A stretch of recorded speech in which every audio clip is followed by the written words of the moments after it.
Thank you. Thank you. Thank you, Mayor Smith, for your service and friendship. I always enjoy working with you, and we actually did a deal together between the state and the North Little Rock in reference to the armory there that turned out very well for the state and our military department. I hope it did for North Little Rock as well. If it didn't, we just took advantage of you. Yeah. But it's been a pleasure working with you and to see the growth in your area.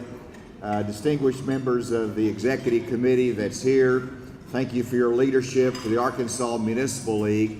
I think as I come here that it's the first time I've been at a Municipal League conference without Don Zimmerman, and we miss him. I think back of his relationship with my dad and so many municipal officials that he's helped through the years. And even though we miss him, I'm delighted to see Mark Hayes, and congratulations, and we look forward to working with you. And to all of the Municipal League, as we head into this session, let me just tell you, and I'll talk about it today, my big agenda items. And I know you've got your big agenda items, and sometimes they work together. But you pay attention to those. But let me tell you, we need the leadership and the close eye of the Arkansas Municipal League on all the bills that are going through the session. Because it's not just you worry about my agenda and your agenda, but you worry about all the other things that could be on other people's agenda that could be counterproductive. And so I want to encourage the Municipal League to work closely with the General Assembly, but also with my office. Doug Smith is here, who's my liaison. You know others in my office, from Karen Watley, my legislative director, to Allison Williams, my chief of staff, and on and on. Make sure when you have a concern, you let us know about that so we can work together. And that's what the Municipal League does. It has a history of helping mayors, helping our state, building our state, and the partnership we have together, I value a great deal. Now, as I was introduced, it was mentioned that I have grandchildren. I always like to give a little bit of an update on the grandchildren. And you know that I had one, my oldest one, Asa the fourth, that played basketball at Bentonville. And he was 6'7". He was pretty good. Loved seeing him play. He got a full basketball scholarship. Not in one of my favorite schools, but he got a full basketball scholarship. But it was funny, in high school, he knew that I was pushing computer coding in every high school. And he said, "Papa, you're sure wrapped around the axle in this computer coding." He didn't use that phrase. That's a little bit old school for him. But he made the point, and he says, "I just like basketball." So he goes to college. He's a straight-A student, and he's majoring in marketing. And then he realized he really didn't like it that much. So he goes to his coach and says, "Coach, I don't like my major that much." And the coach says, "Well, what do you like?" And he says, "I like video games."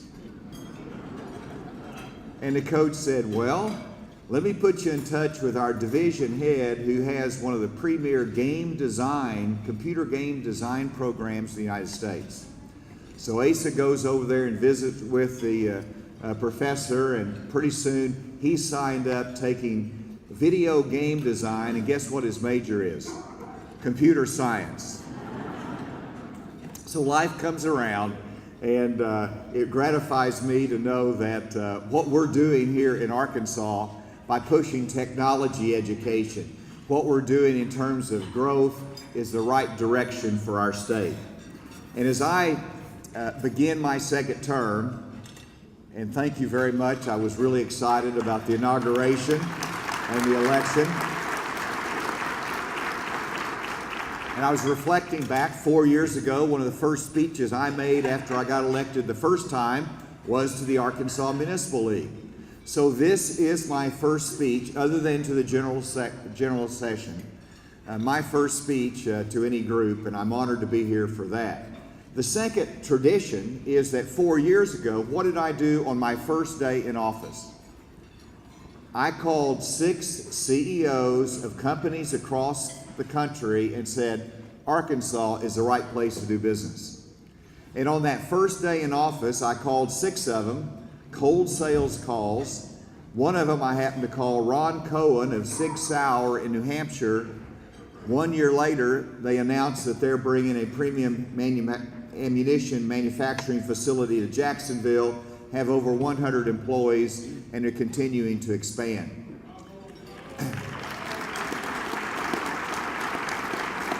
So I thought, let's keep up the tradition. And so yesterday, my first day in office, I called 6 CEOs of companies across the country saying Arkansas is the right place to do business. So I hope a year from now we'll have an announcement based upon that. But I like the tradition, I like the emphasis, and it sets the pattern for the next 4 years. But just like you, not only do I have my agenda and have what we want to accomplish together as a state, but you have to deal with problems every day. No one deals with more problems than the mayors and city officials in this room. And I want to recognize Mayor Christie, who's facing his own set of problems, and I wanted to reference it for a moment. He called me up to Bella Vista, and where he presides, and we have a dump site fire that is subterranean, that is unquenchable. And you think that's a small problem. And I went up there, and there's smoke coming out of the ground. And you have neighbors that struggle breathing. They have to stay indoors. The children can't play outdoors. Daycare centers can't operate. Property values are a concern, obviously. And you have a fire that is not going out. This is not what happened under Mayor Christie's watch. This is something that happened through private sector ownership that is left as a problem for the city and also a problem for the state. I went up there and reviewed it. I declared an emergency and said we're going to fix this problem. We have a fund at ADEQ to help us in these kind of remediation efforts. But it has about $8 million in it. I was told this project might be in Bella Vista to bring in the experts needed. It might be in that range of $8 million. So the engineering work came back, and we're doing a release a little bit later today that the estimate is that it's $28 million. And so Mayor Christie, we've got a problem we've got to work on together. And so this is a challenge for all of us. It's not just what's foreseen, but sometimes what's unforeseen, and that comes into our lap. And so it brings up another aspect of what we're having to deal with today, is that whenever you see that cost figure, we have to look at the EPA and say there might be some hazardous material in there that would justify federal assistance in cleanup. And so we call the EPA trying to work with them, that guess what? There's a government shutdown and they cannot respond to our inquiries. And so please, let's get the federal government operational again.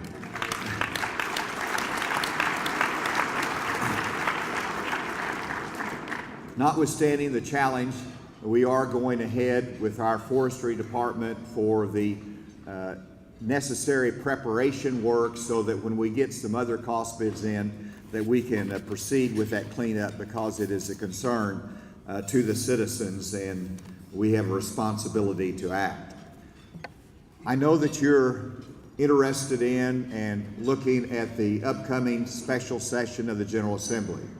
I know we have members of the General Assembly here today, and I want to thank you for your partnership. I know that you're working hard, you've got your committee assignments, you're engaged, and I believe that we working together in the upcoming session can result in historic changes in Arkansas that will lead to economic growth, that will lead to better government, and that we have incredible opportunities that I have not seen in my lifetime in terms of a transformative general session that can be historic in its consequences.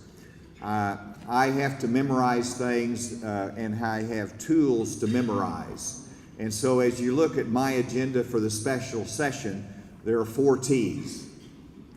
We have to do 4 things. They're big items that I hope that you can support.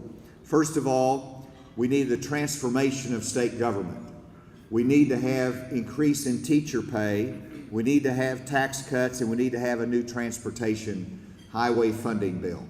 Those are my 4 T's. Let me talk about those just for a second. When you look at state government, I have 42 direct reports to me. 42 cabinet level officials that come directly to me, plus 200 boards and commissions. That is a recipe for chaos in terms of an organizational chart. I have a little bit of water there.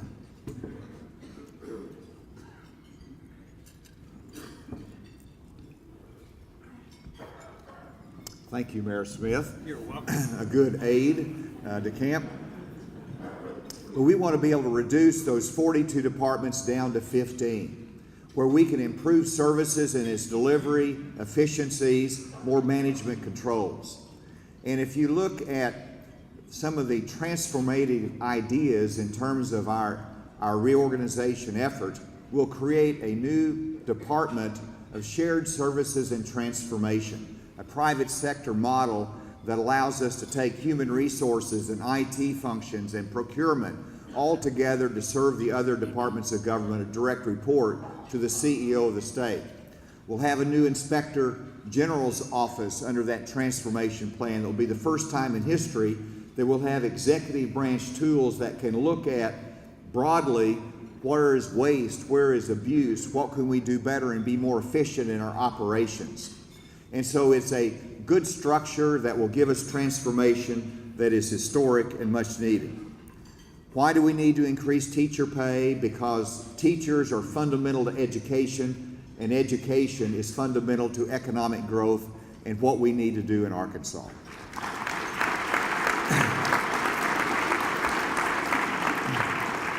And so we want to raise the minimum teacher salary in Arkansas from where it is now by $4,000 upward over the next 4 years. That will put us at one of the highest, will be the highest in the region at the current levels if we make this change. It's needed, it will improve education, it will help us to retain and attract new teachers. The third one is that we need to have tax cuts. And everybody in government says, well, do we really need another round of tax cuts? We actually need to have money for other needs that we have. And so if you're in government service, sometimes you're not always in the business of cutting taxes. But let me explain why it's important. Yesterday, in my calls to the 6 CEOs across the country, I called one that we've been working on a project for. We'd submitted a proposal so that we could attract this new industry to a much needed area of our state. And I was informed that they examined the tax structure of Arkansas and the competing state, and our tax structure was not competitive.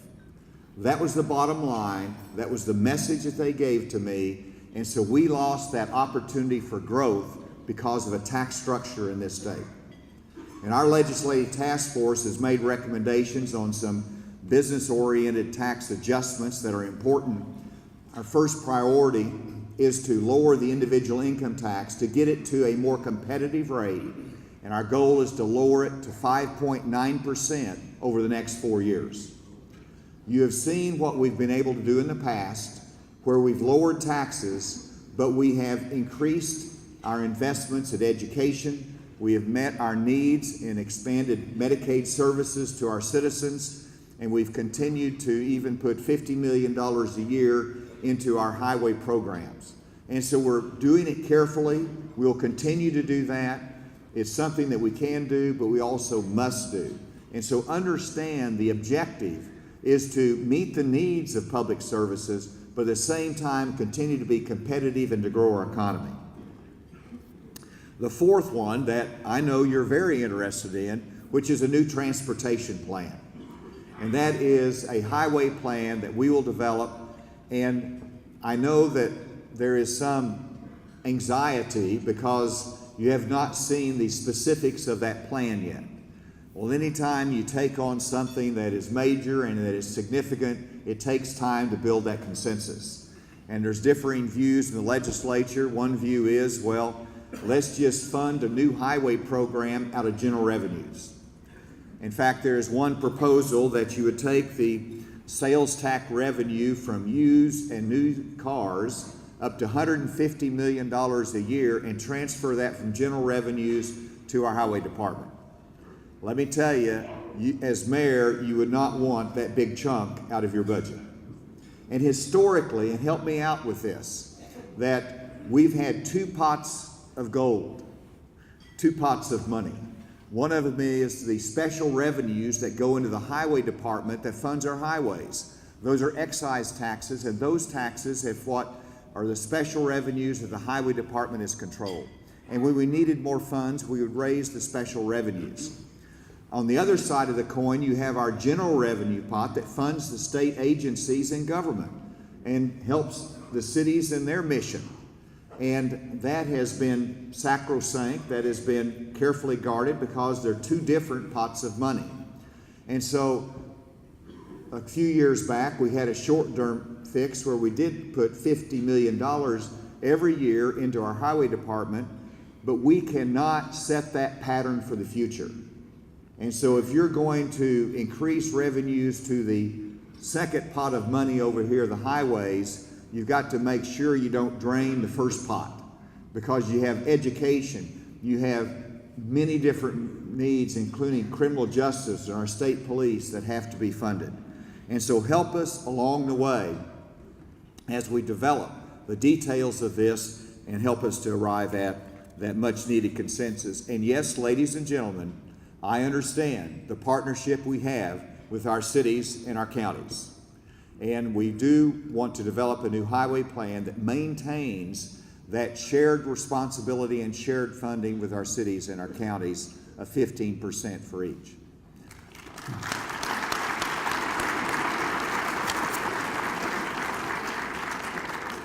And so as part of the budget that we prepare for this year, we do expect to act on the authorization of the United States Supreme Court, in which we can level the playing field from our community businesses and our online businesses so that we can be fair and equal in our taxation policy. So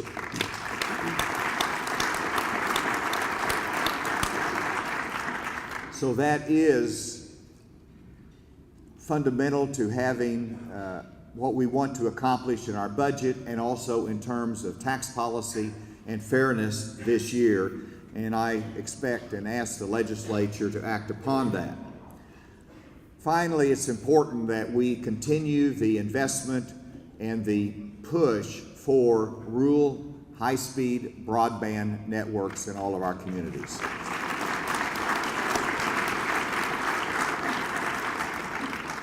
We became one of the top states in terms of developing a high-speed school network where every school in Arkansas has the highest speed recognized by the federal government of internet in the schools. Think about that student who goes to school and everything is online, they're learning, they've got high-speed access, and then they go home. And you go home and you don't have that same access. And that will put that student behind. They might go down to the library where they have that speed, but it's also about attracting businesses and about attracting people to move in here that have that expectation of the quality of life of high-speed rural broadband in their homes and in their community.